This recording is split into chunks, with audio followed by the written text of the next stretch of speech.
Okay, so ngayon ito na employees list. Ano tayo? Employees list item. So, open tayo ulit designer. Although wala pa tayong wala pa tayong table for wala pa tayong table for tawag nito, employee. So, gawin natin, magdagdag lang muna tayo ng label.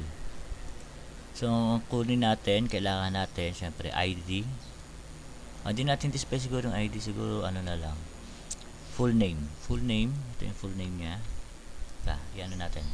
Iayos na natin siya. Lagyan natin sa gilid. Ayos na natin para pag kinopy paste natin, madali na. So 12 lang gamitin natin.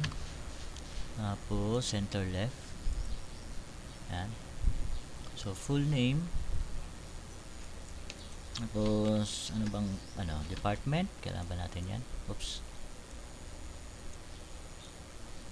Tapos contact number natin natin yan, contact number. Tapos date hired, yun lang siguro kailangan natin, Tapos meron tayong apps, meron tayong dalawang action button. Yung action button natin is delete and edit. So ito ay delete saka edit. Yan. So gawin natin dito sa delete edit natin, gawin natin to center. Tapos yung font nya gawin natin, center ka, yan. Gawin natin yung font awesome. So, dito, palitan natin to, yung text niya. Tayo nung for delete. Ito. Trash ata yan or bin. Ayan. Kaya natin gamitin yan. Tapos, yung isa naman, pencil. Tayo pencil. Ayan. Lagyan natin dito. Tapos, lakihan natin. Masyadong maliit yung natin. Ayan, 15. Natin yan. Yan, para malaki. Tapos syempre lagyan natin ng color yung ating text. I think red na. Masyadong pula. Punta tayo dito sa ating color material UI. So ito yung kopyahin na lang. Yan, mui.com. Material design. Ayan. Kopya tayo dito ng red. Lagyan natin yung red. Lagyan natin dito. Tapos I think green, green gamitin natin for edit. Green. So tayo dito, palit natin yung text color nya. Yan. Titin natin. So ayun, meron tayo red and green. Okay, so tama ba? Pares ba ito na sukat? 30-30. Yan, play. So ngayon, papalitan natin to ng name.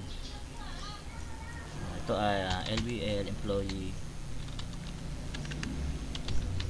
list item. Pay natin yan. Lagyan natin ng 1. Tapos ito naman 2. Tapos ito 3 4 5 o 6. Yan. So una natin bubuuhin syempre itong name. I-code natin yan. So LBL1, siguro ang width natin ito 120 deep. Tingnan natin 20 deep. Tapos yung LBL, sunod natin muna bago natin ilagay itong itong nasa gitna, itong munang dulo, itong 6 saka yung 5. So 6 dot right, cost natin ng 100% x. Tapos naman yung 5 naman dot right, cost natin sa left niya ni 6 dot left. Yan, makikita natin, ayan, nakadikit na siya doon. Pagdaran natin. Tapos isunod natin yung 4. So pababa yung bilang natin. 4 that right equals say 5 that left. Yan, makita nyo. Tapos ganun din gawin natin sa 3, LBL 3 right equals naman kay LBL 4 that left. LBL oops 4 left. Yan. Okay, so di pa natin kasi alam kung ano ilalagay natin, so alam mo natin ganyan. Tapos yung 2 LBL2 check natin LBL2 sa right ni LBL3. So LBL2 that right because I mean left pala, no? Left. Oops. LBL 3 that left. Ayan. Tapos since yung full name kailangan natin pinakamahaba so ito yun. Kasi nilimit natin siya ng 100 na. So ang gagawin natin alisin natin yun, but dito natin ilagay yung 1. LBL1 that left set left right, no? Set left right 0 dip, tapos yung right natin is nasa left ni 2 LBL2 at left. Yan. So kung titignan natin dito sa design natin, so yan, natatakpan lang nito at dikit na yan dun, so sukat na yan. Okay, so ngayon yan muna ilagay natin, ilan na yan, 5. Yan muna ilagay natin. So ito papangalan natin na employee list items.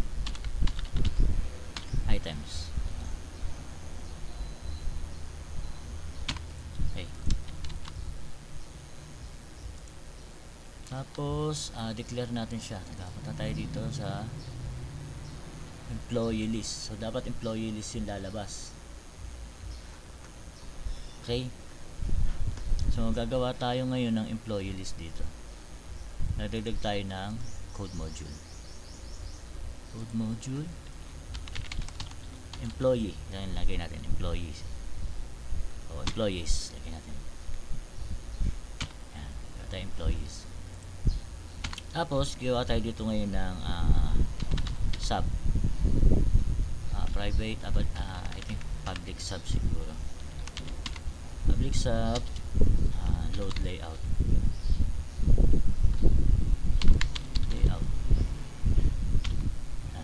So dito sa load layout natin, i-call natin kasi siya dito dito. Wala pa tayong yung add teka ha. Dito gawin natin ganito. Andali natin to, dito tayo sa employees, bigay naman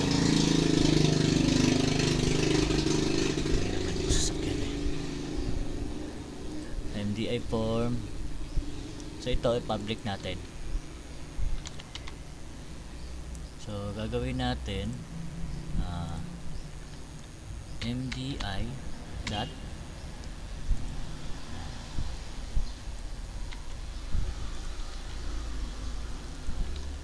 ganyan natin.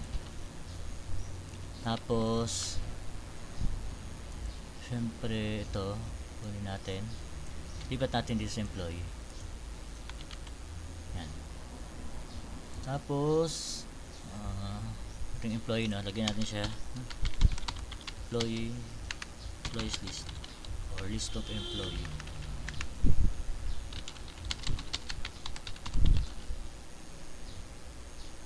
Tapos ito natin nga i-call yun. So employee.load layout. Yan. So i-call niya to. Na-call nyo na. Ayan natin ha, magagana. Check muna natin. So baka magka-error tayo. Tayo ay 9 minutes na, magta 10 minutes. So, matagal talaga sa layout, sa designing. Yun yung pinakamatagal. Tapos magki-create tayo nung click din. Sama na natin yung click sa delete and edit. Tingnan natin kung gaano kahaba aabutin. Anyway, tingnan natin. Okay. So pag natin ito employee, so same pa rin siya ng effect na ilipat lang natin siya para hindi tayo malito. Kasi kung doon natin ilalagay sa MDI form, malilito tayo pagka marami na tayong inailagay. Kasi dyan pa yung PhilHealth, Pag-ibig, ano ba ito? PhilHealth, Pag-ibig, tapos yung tax, saka SSS.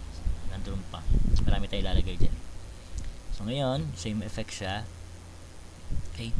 So, gumagana. Kailangan natin ngayon ilagay yung ating yung ating data. So, gawa muna tayo ng ng private sub natin. So, create list item. List items. Yan. Okay. So, gawin natin, ipopost ko muna.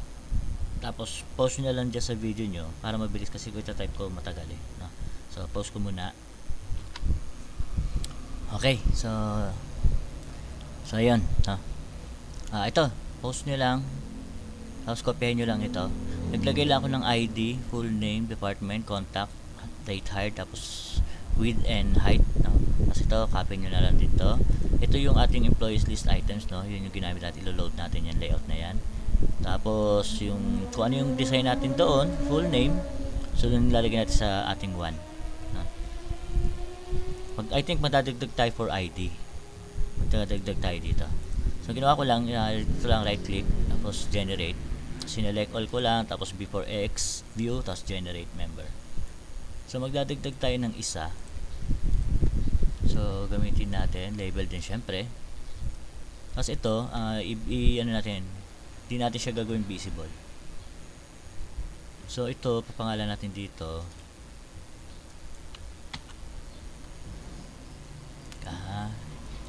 LBL list item ID. ID papangalan natin dyan. Tapos syempre dapat siya visible. Tapos declare din natin as before X view. Okay. So ngayon ilalagay natin yan dito for ID natin. LBL ID .text equals yung ID natin. Ito. Yung ID as in. Okay. Tapos ngayon, para ma-create natin yan, dito natin muna ilagay sa ating load layout. So, call natin yung yung CLV natin. I think yung CLV natin ay kasama na rito sa employee list alam ko. So, tawagin natin dito. Hindi pa natin na-call. Tayo dun sa ating employee list. CLV. Ito. Declare natin ngayon dito sa employees. Tapos, generate natin. Okay, so ngayon, CLV employee list .add tapos create list items. So, yung list items natin, test lang natin. 0 tapos test name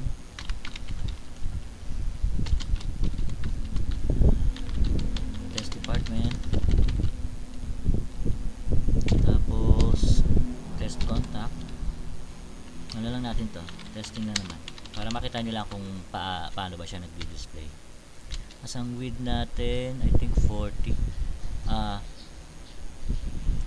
Hindi, ang width natin kung ano yung width ni ASView.width ng ating CLV. Tapos yung ating height I think 40 deep lang. Tapos value natin wala, ganyan lang natin. Teka, para may error tayo. Ito. Hindi, tama. Check natin. Mali ata yung ating ginawa. Department tax date hired. Kulang tayo isa. So, wala tayong date hired. So, lagay tayo ng test date hired. Date hired. Yan. Okay. Tapos, ang error natin ay input string was not in correct. Okay, ito. Kasi int to eh. No? Saan pa ba yung int natin? Ayun, sa dulo. Tama ba?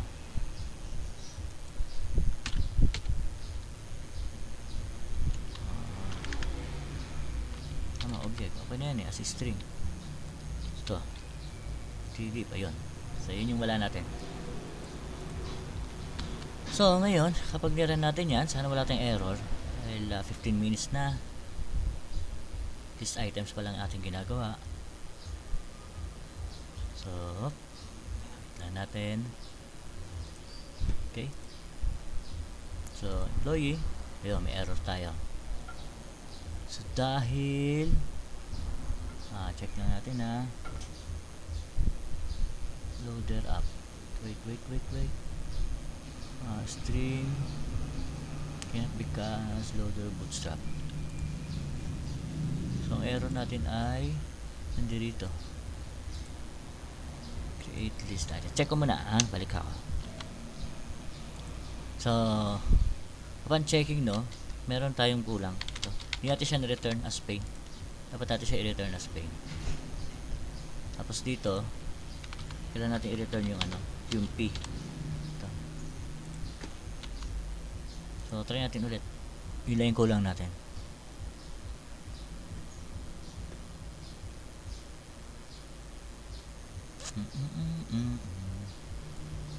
Check lang natin. In successful employees. Ayun. So, makikita natin na doon na. Pero kung makita nyo no, iba yung nandoon sa dulo. Hindi siya makita. I mean, hindi siya yung Saka merong bakante. Kung bakit may bakante, tataka kayo kung bakit may bakante.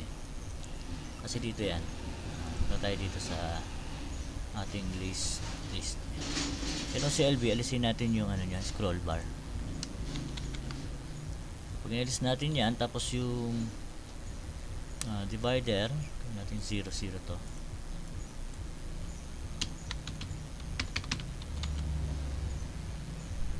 So, pag nira natin,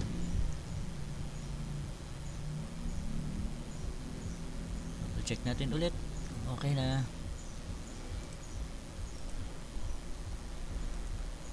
Yan. So, ganyan lang yung list natin.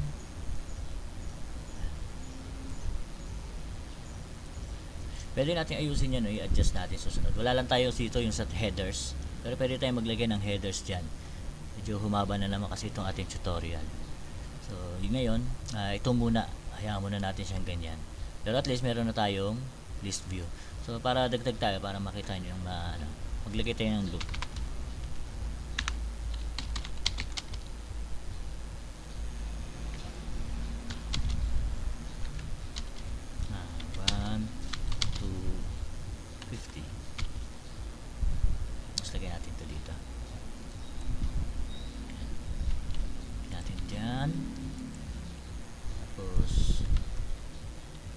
Siyempre, ID natin.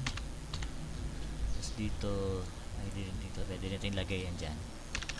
Yan. So, pag nira natin yan, nakaroon tayo ng 50 entries doon. So, ang gagawin natin, ganun din. Ganito lang din. Pag gagawa lang tayo ng get, natin, ng select statement natin sa ating table ng employee. So, tingnan natin itong ayan. Meron tayong so ayan, pwede natin scroll 50.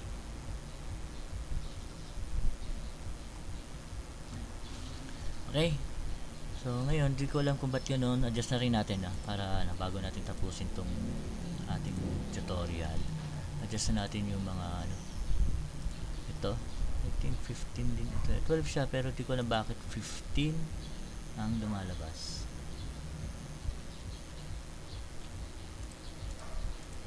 Gawin natin kasi malalaki yung letters.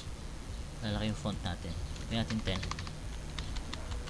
Kasi hindi ko alam ito bakit ganoon. Ano ba ang natin dito?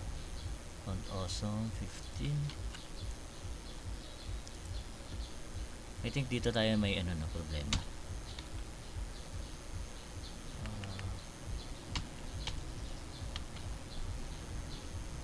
Kasi naka ano siya eh, nakatawag nito label, naka V4X view tayo eh, pero dapat di siya magbabago eh. But anyway, hahaba na naman tayo no? Balik natin. Okay, natin yan, natin kung lumiit. Pag hindi pa lumiit, balik natin ang label. Ayun. So yan, okay na siya. Di ko alam ba't kanina ay lumabas tong ating ating design. Ayan, ulit na to shadow. Balik natin siya sa 12 kasi masyado siya maliit. Tapos sunod natin gagawin no, ito, lalagyan natin dito. Pero syempre gawin muna natin yung ating table. So yun ang susunod natin. So ngayon yun lang muna. Meron na tayong list view para sa ating employee list. So maraming salamat sa panonood ulit. So hanggang sa susunod na video natin, continue natin to.